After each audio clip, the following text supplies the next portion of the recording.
친절한 시사, 시원한 통찰, 노영희의 출발 새 아침, 슬기로운 인터뷰.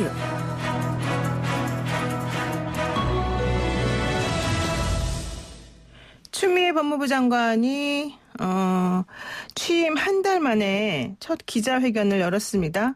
그런데 검찰의 수사 절차에 또 한 번 손을 댈 것으로 지금 예측이 되고 있어요.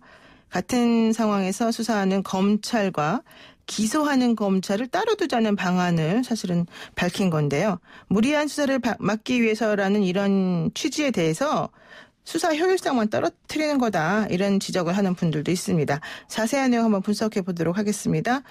건국대 법학전문대학원 한상희 교수 연결돼 있습니다. 교수님 안녕하세요. 네, 반갑습니다. 네, 반갑습니다. 교수님, 지난번에 추미애 장관이, 일명 울산의 청와대 개입 관련된 공소 제기에서 공소장을 비공개하지 않았습니까? 이 점에서 그렇죠. 우선 어떻게 판단하셨습니까? 공소장, 국회에서 공소장 제출 요구가 있으니까. 그렇죠. 피고인의 인권 보장이라든지 재판의 공정성 유지라는 그런 이유로 제출 거부를 했거든요. 네.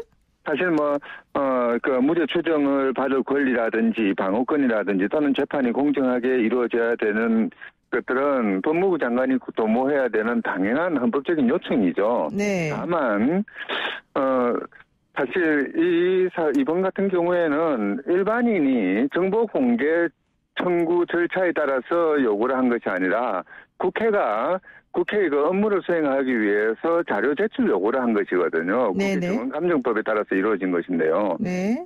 그렇다고 한다면은 그 처리 과정에서 국회와 협의를 통해서 제출 시기라든지 제출 내용의 범위라든지 또는 경우에 따라서는 비공개 조건이라든지 이런 것들을 협의하고 그 과정에서 어떤 국민의 알 권리와 또는 국회의 국정 감시 견제권, 더 나아가서 피고인의 어떤 헌법상의 권리들 이런 것들을 조정하는 과정을 거쳤으면 어땠을까 하는 그런 아쉬움이 좀 남기는 합니다. 그러니까 추 장관이 얘기하는 취지는 이해하겠으나 하필이면 이 시점에 그 사건에 대해서 이렇게 비공개를 한다는 것이 오해의 소지가 좀 있을 수도 있고 그러니까 사실 어떻게 보면 불필요한 논쟁을 야기한 것이거든요. 너무나 당연한 요청인데. 네네. 당연히 보호해야 되고 또 한편에서는 당연히 국회는 그런 것들을 요청하고 심의하고 또 그걸 바탕으로 해서 국정을 감시할 수 있는 권한도 있는 것이고 국민은 수사가 제대로 이루어지고 있는지 공소가 제대로 된 것인지 이런 것들을 알 수 있는 권리도 필요한 것인데. 네네. 이런 것들을 조정할 수 있는 절충점을 찾아나갈 수 있는 그런 어떤 운영의 묘라고 그럴까요? 이런 게 조금 부족하지 않았나 싶은 생각이 듭니다. 그렇군요. 운영의 묘가 좀 부족했다. 그렇군요. 그래서 어쨌든 추 장관이 이 공소장 비공개에 대해서 이 얘기되고 있는 이런 종류의 비판에 대해서 뭐라고 입장을 밝힐까가 사실 궁금했었는데 어제 얘기한 건 이겁니다.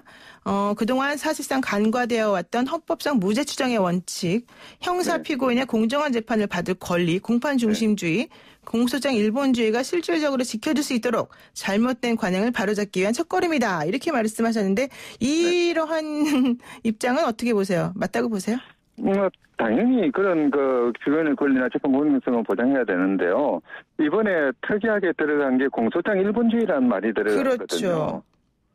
어떻게 보면은 우리 검찰이 기소할 때 법원에 제출하는 공소장에 이제 법관의 어떤 유죄의 예단을 야기할 수 있는 내용들이 좀 그동안 들어가게 되고 그랬죠. 네. 실제 그래서 이제 공소장 일본주의라는 것을 검찰개혁의 한 방안으로 이야기를 하면서 좀 엄격하게 집행하자라는 이야기가 나왔었고요. 그동안 법원에서도 그런 공소장 일본주의에 입각한 판결들을 많이 내린 걸로 알고 있습니다. 네. 시행되고 있는 것이긴 하죠. 다만 이번 공소장 비공개 사건과 연관되어서 그런 게 언급된다고 하는 거는 어떻게 보면은 공소장의 내용에 유죄의 예단을 할 수 있는 내용들을 좀 빼고 공소장을 슬림화해서 이제 법원에 제출하도록 하고 그것을 바로 공개하겠다는 그런 의지의 표현이 아닌가 이런 생각이 들기도 하거든요. 네. 사실 미국 같은 경우에는 공소장이 적시 없이 공개될 수 있는 이유 중에 하나가 제가 보기에는 공소장에 어떤 피고인에 대한 유죄 예단을 야기할 수 있는 그런 내용이 없는 걸로 알고 있습니다. 네. 이제 뭐 그러다 보니까 지금 이 상황에서 공소장 일본주의를 법무부 장관이 제시한다는 거는 네. 이야기한다는 거는 이 공소장 체제를 좀 바꿔서 국민들에게도 바로 공개하겠다는 의지를 표현한 건 아닌가 하는 그런 생각을 하게 되네요. 오히려 또 좀 관점을 그렇게 보시는군요. 네. 그런데 또 어제 추 장관이 얘기한 것 중 답변 내용 중에 좀 논란이 될 만한 내용도 나왔어요. 검찰이 전현직 청와대 여권 인사들 13명 기소한 것과 관련해서 이건 중대한 문제가 있다. 이렇게 공식적인 발언을 한 거란 말이에요. 장관이 법무부 장관이 이 공소 제기와 관련해서 중대한 문제가 있다. 이걸 공식적인 자리에서 기자들 앞에서 했다? 이거 어떻게 보십니까? 아마 제가 듣기로는 이제 그 기소 과정, 그 기소 결정 과정 절차적인 문제를 거론한 것으로 보이기는 하는데요. 네네. 사실 법무부 장관이라 하더라도 미국처럼 법무부 장관이 검찰총장을 겸하는 그런 체제가 아닌 분리된 체제에서는 이 검찰의 그 기소나 이런 부분에 대해서는 어느 정도 독립성을 인정하는 것이 바람직하지 않나 싶은 생각이 들기는 하거든요. 네. 그럼 뭐 경우에 따라서는 지금 현재 법무부와 검찰의 그 관계 문제 같은 것들이 아주 심각한 그 의제로 등장하고 있는데요. 네.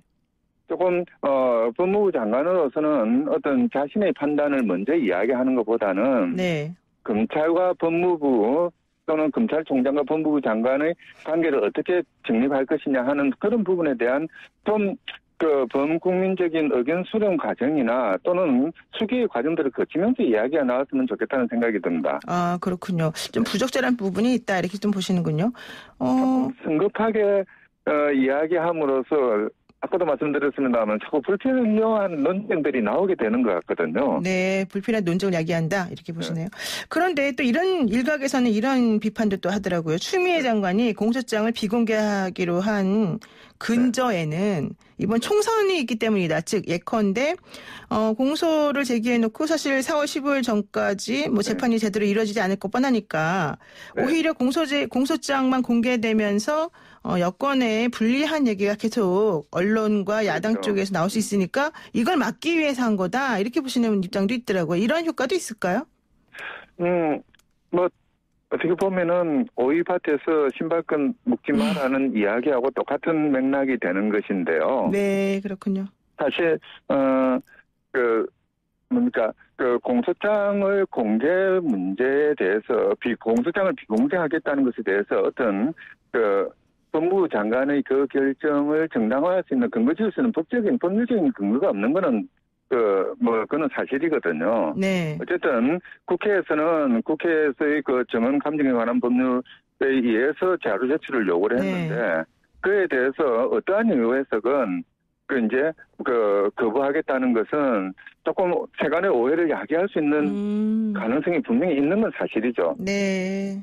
그러니까 계속해서 지금 불필요한 논쟁이나 오해를 야기할 수 있는 그런 행보이기는 맞는 것 같다. 네. 그리고 또 하나 이제 어제 중요한 얘기를 하나 했습니다. 사실 저는 이거는 좀 상당히 창의적이다 뭐 이런 생각도 하긴 했는데 검찰 개혁과 관련해서 그동안에는 검사와 경찰에게 검찰과 경찰에게 수사권과 기소권을 나눠서 하게끔 해야 된다. 이런 얘기가 계속 나왔는데 어제는 검찰 내부의 의견을 다양하게 검증하는 방식도 하나 필요하고 또 하나는 검찰을 아예 둘로 좀 정리를 수사와 기소를 전담하는 파트를 나눠야 된다. 이런 얘기까지 했단 말이죠. 이거 어떻게 보십니까? 그렇죠. 사실 수사와 기소를 분리하자는 거는 그동안 검찰개혁 논의에서 핵심적인 부분이었고 그렇죠. 그게 이제 이번 검경수사권 조정으로 일단락된 것이기도 한데요. 그동안 이제 검찰 내부에서도 수사와 기소 이 과정의 연결 과정에서 어떤 권력 남용의 여지를 없애기 위해서 여러 가지 장치들을 마련해 왔었거든요. 네. 검찰 수사심의위원회라든지 뭐 전문수사자문관 제도라든지 또는 뭐 인권수사자문관 또는 인권감독관 제도까지 두고 또 이제 검찰 내부적으로 그러니까 수사 담당 검사 그다음에 이제 차장 검사, 부장 검사 그리고 검사장 하는 이런 결제 라인 같은 것들이 다 있어 왔는데요. 네. 아마 법무부 장관은 그런 식의 어떤 현재의 기소 통제 장치가 부적절해서 효율적이지 못하다고 보는 것 같아요. 그래서 일본의 총괄심사검찰관 제도까지 언급했다고 알고 있는데요. 네네. 문제는 지금 이미 그 검경 수사권 조정이 이루어져 가지고 이제 8월 달부터 검찰이 수사할 수 있는 거는 그러니까 소위 말하는 그 악에 해당되는 네. 공직 부정부패라든지 권력형 범죄라든지 뭐 경제 범죄라든지 대형 참사 뭐 이런 부분이거든요. 네. 그런데 이제 이런 부분의 경우에는 기소권의 남용이 문제가 아니라 기소하지 않는 네. 그럼으로써 이 권력형이나 뭐 권력자들이나 또는 재벌이나 대기업들 또는 뭐 시장에서 그 가격 단합하는 사람들 이런 사람들을 봐주기 수사로 일관하는 이런 게 문제였던 거라고 알고 있습니다. 그리고 바로 그 과정에서 검찰공화국이라는 이야기들이 나오기도 했었고요. 네. 그랬을 때 검찰 내부의 조직을 이원화해서 수사 담당 검사와 기소 담당 검사로 나누는 것이 과연 어떤 의미가 있을 것인지